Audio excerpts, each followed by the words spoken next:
Can the USFL be the first spring football league to last? Well, there are lots of signs that point to yes. They are owned by Fox, which is a very large media conglomerate, and is highly unlikely to run out of money anytime soon to pour into this league. They will have a handful of former NFL players who football fans will recognize and want to see, and some Last Chance U stars from the show Last Chance U, which will draw media attention and interest from football fans, both college and NFL football fans. So it'll have a lot of intrigue in that way. Football junkies need something to watch in the spring because there is no spring football currently. All the leagues have gone under at this point. They've all failed, and if you really want to watch football, you don't want to wait another 6 months for the NFL to start up, so you need something, and this provides them with at least something to watch while they're waiting for the NFL. This one is one that leagues like the NBA have implored with the G League Ignite. It gives college athletes a sooner start to a professional career. The USFL only requires 2 years out of high school to be eligible to be drafted into the league.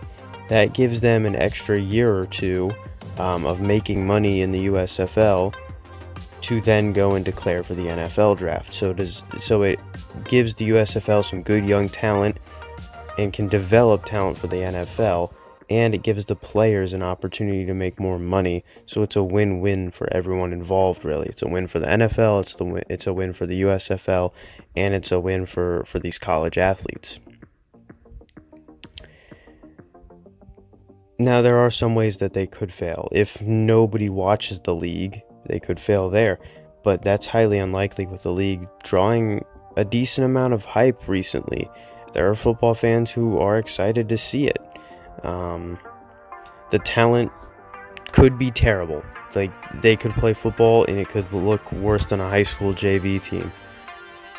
But that's also highly unlikely because they're going to have a handful of former college and NFL athletes.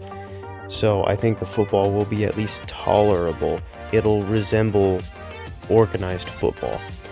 And the thing that has really made most spring football leagues go under: money issues. The money can always be an issue because the league isn't going to be profitable for the first few years that it's operating.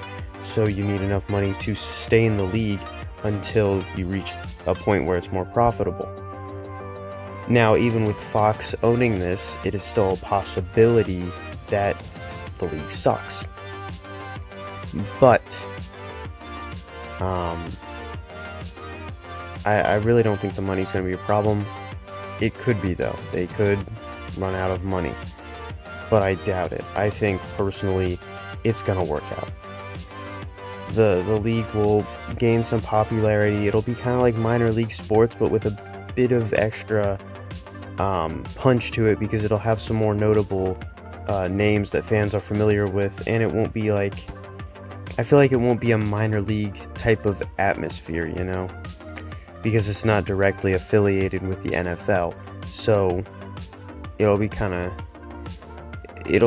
cool. It's like an MLS type feel, because Major League Soccer isn't the top flight league in the country or in the world, but it doesn't feel like minor league soccer because it's not affiliated with the Premier League or La Liga or any of those top European leagues that have better talent than the MLS. So I feel like that's kind of what the USFL is gonna feel like, and I think that'll intrigue some fans. And I mean, they have teams in places like Alabama, which they want professional football there, and they've never been able to get it. And now that they have it, that's gonna draw a ton of attention. And they've got a team in Texas, and Texas watches any kind of football it can, no matter what level it is. And they've got a team in Detroit, and Detroit fans need a new football team to watch. So you've got it in places that people are going to watch. So I think the league is going to do good, personally. See you guys next time. Give me a heart, y'all.